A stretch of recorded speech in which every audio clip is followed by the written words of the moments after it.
Ok, je valide.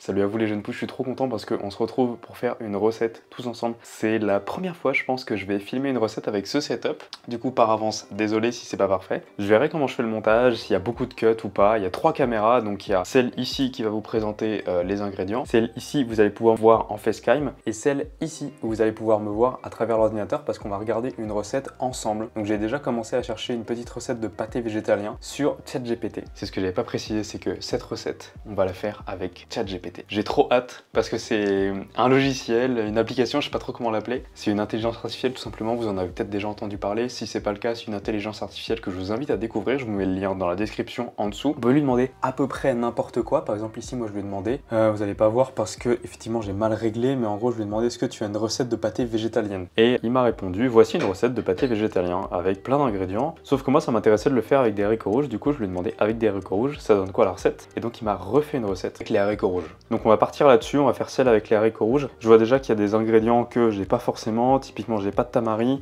Il doit me rester un fond de noix de cajou, mais je suis pas sûr d'en avoir une demi-tasse. D'ailleurs, autre chose, ça c'est vraiment puissant, je pense que vous allez kiffer si vous faites des recettes parfois, c'est que vous pouvez lui coller la recette dedans. Et moi je lui ai demandé de me convertir les mesures à la place de tasses en grammes. Et il m'a refait la même recette mais avec des grammes. Du coup je pense pas avoir 75 grammes de noix de cajou. Cette introduction est déjà beaucoup trop longue, on est parti, on va faire tout de suite la recette. Donc on a besoin de 225 grammes de haricots rouges cuits et égouttés. Alors je vais pas m'embêter, je vais prendre directement les haricots rouges en boîte. Donc là c'est ceux de la marque Carrefour.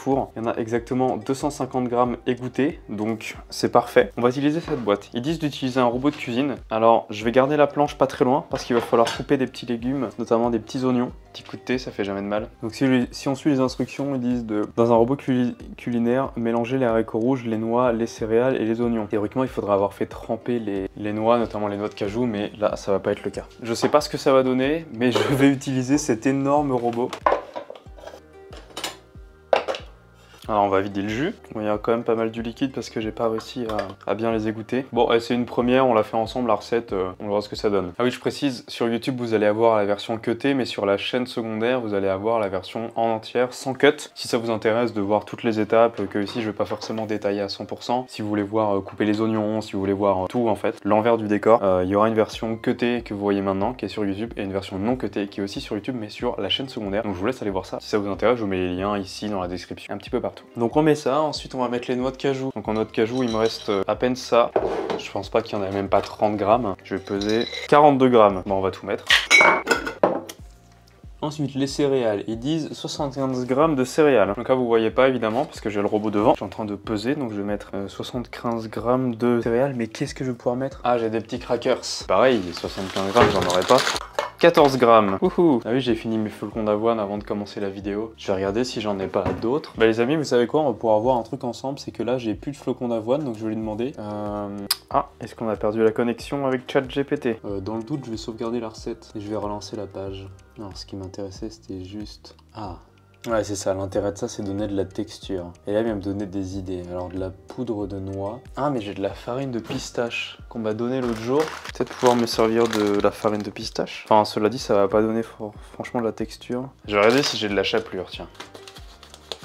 Bon, alors, vous savez quoi? J'ai pas tout ce qu'il demande, donc je vais rajouter un petit peu de farine, comme 2 cuillères à soupe. On va voir après tout, hein, c'est le moment d'essayer. À côté, on va émincer les 2 oignons. Donc je vais prendre des petits oignons jaunes comme ça. J'en prends 2. Moi j'adore les petits oignons jaunes comme ça, c'est facile à émincer.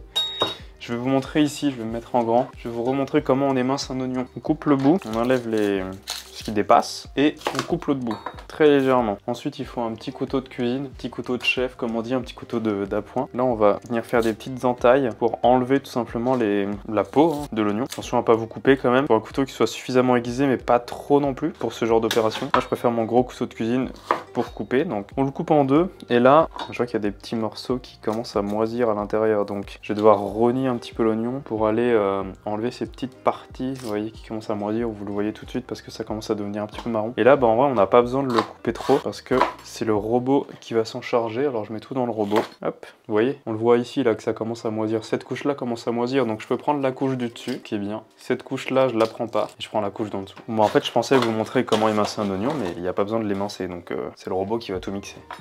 Du coup, on n'a pas besoin du... Voilà pourquoi j'utilise le gros couteau. Oh bah il est allé dans un endroit où je vais le jeter direct. Hein. Oh non, allez, je vais le laver. Ensuite, ah, il disait un oignon. Bon, j'ai mal lu. 2 gousses d'ail émincées. Hop, ça c'est de l'ail. On va prendre 2 belles gousses. Celle-là, les deux sont bien. Petite technique. Vous pouvez, avec le plat d'un couteau, écraser un petit peu votre ail, qui va la rendre plus facile à émincer et puis à retirer la peau surtout, parce que la peau, souvent, c'est plus chiant. Mais je coupe un bout, hop, puis je coupe l'autre bout. Et souvent, ça permet d'enlever le plus gros et après, voilà, il y a le reste qui vient. Donc là, on voit qu'il y a du vert. Ce vert-là, on va l'enlever. Pas forcément très digeste. 25 g de levure alimentaire. C'est pareil, hein, il me reste à peine un fond de bol de levure. On va quand même le mettre.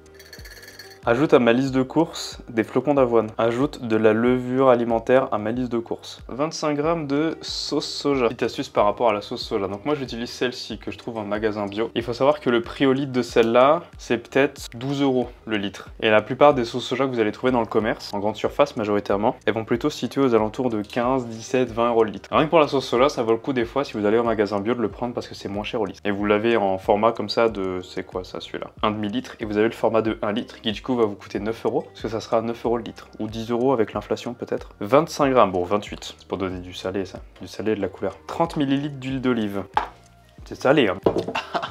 Donc on va demander à ChatGPT 30 ml d'huile, ça fait combien en grammes? 27 grammes, hop là, pile poil. J'ajoute à la préparation, hein, vous voyez pas tout, désolé, hein, c'est ma première recette, je suis pas encore ultra calé sur les angles. J'ai une petite cuisine et je voulais filmer le plan de travail et ça. Ami, je peux vous montrer avec le téléphone. Donc ça commence à ressembler à ça dans le robot. Tout est au même endroit. Voilà, puis après on va tout mixer et puis ça va être beau. Enfin j'espère que ça va être beau. 15 ml de moutarde. C'est marrant qu'il m'ait mis la moutarde en millilitres. Celle d'avant, il m'avait mis 2 cuillères à soupe d'huile d'olive et 1 cuillère à soupe de moutarde. Du sel, du poivre selon notre goût. Alors moi j'adore le poivre. Je fais un petit peu de ménage. Comme ça vous allez pouvoir voir avec la belle caméra. Celle-ci. Alors le sel, c'est du pâté. Hein. Là il y a facilement 300 g de produit. On va mettre moins d'1 gramme de sel. Voilà. L'odeur commence à ressembler à du pâté que j'ai déjà acheté en grande surface, enfin en magasin bio. Et puis c'est tout.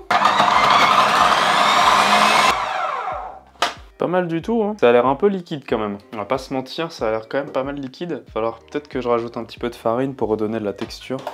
Déjà, on va goûter. Voilà, le goût est bon. Le goût est vraiment bien. Je suis impressionné. Ça a du goût. Avec des champignons, ça serait parfait. Ça aurait un bon goût de... Oh, c'est parfait. Je suis vraiment en train de me demander ce que je peux mettre comme chose pour donner de la texture. Qu'est-ce que je vais pouvoir mettre pour donner de la texture? Je vais mettre un petit peu d'herbe, mais léger. Hein. Des herbes de Provence, label rouge que j'ai acheté dans le sud de la France. On va remettre un petit peu de farine, hein. Il faut que ça épaississe. Ce qui m'embête avec le fait de mettre de la farine, c'est que ça va pas être, la farine va pas être cuite. Après là, on sent pas le goût de la farine, mais la farine pas cuite, ça peut avoir un goût. Du coup là, c'est quand même finalement, ça reste de la farine pas cuite. Je suis pas sûr que ce soit très très bon. Faudra vraiment que je trouve de la chapelure prochain coup. Mais non, ça va aller au four. Ça va aller au four. Ils disent d'enfourner à 180 degrés pendant 30 minutes. Donc on va préchauffer le four. Donc là, ça va chauffer, mais je vais tout de suite mettre ça dans un plat. Je sais pas lequel encore, mais je vais trouver. On va mettre ça là-dedans. Qu'est-ce que vous en pensez? Alors désolé, la lumière est un peu moins bien que tout à l'heure parce que j'ai ma lampe qui vient de rendre l'âme. C'est parti. Alors on enlève...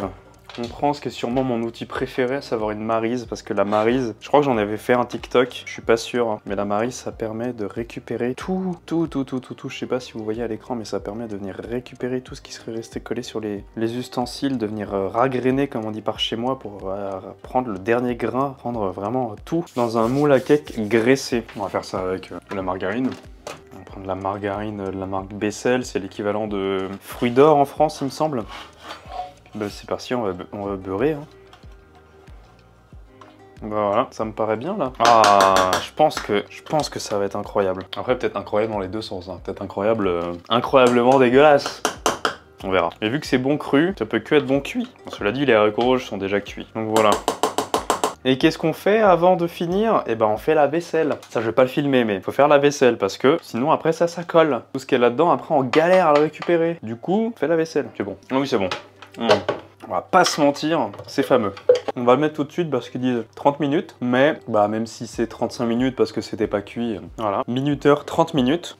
C'est parti, on se retrouve à la fin, on sera en simple webcam, enfin en simple cam. On se retrouve à la fin de la cuisson, à tout de suite. Ok, ça ressemble à ça. Ça a l'air pas mal du tout, ça a l'air pas mal du tout. On voit bien le côté bien pâtéisé de l'intérieur. Allez, on le découpe et on regarde ensemble tout de suite.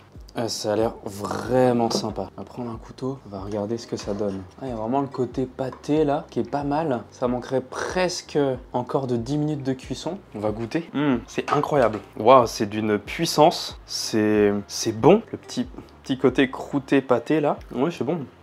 Ok les amis, la recette est validée à 100%. Je vous mets le texte de ChatGPT cliquable en dessous. Il vous suffira juste de rentrer votre adresse mail pour y avoir accès. Vous recevrez quelques emails de moi, ne vous inquiétez pas, je vous spamme pas. C'est juste histoire de parfois de vous parler un peu des contenus, vous montrer quand il y a une nouvelle vidéo qui vient de sortir, vous présenter une formation, un programme qui sort suivant une thématique. Évidemment c'est sans engagement, vous pouvez vous désabonner quand vous voulez, mais je vous laisse aller cliquer pour accéder à la recette. Sinon les petits malins d'entre vous cliqueront un peu précédemment dans la vidéo et feront la capture d'écran de la recette. C'était excellent.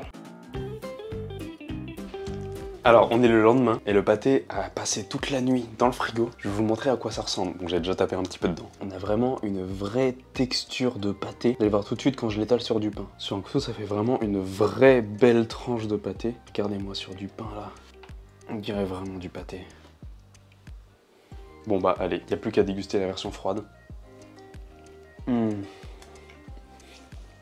Ok, je valide. Encore une fois, si vous voulez retrouver la recette, dans la description, vous avez un lien, vous avez juste qu'à cliquer dessus. Vous rentrez votre adresse email, je vous envoie le PDF avec le lien de la recette. Et vous aurez également le lien de la chaîne secondaire où il y a toute l'exécution de la recette sans cut. Donc je vous laisse aller voir ça si ça vous intéresse. On se dit à très vite les jeunes pousses, prenez soin de vous, prenez soin de votre alimentation, mangez vivez en conscience. C'était Alex, ciao.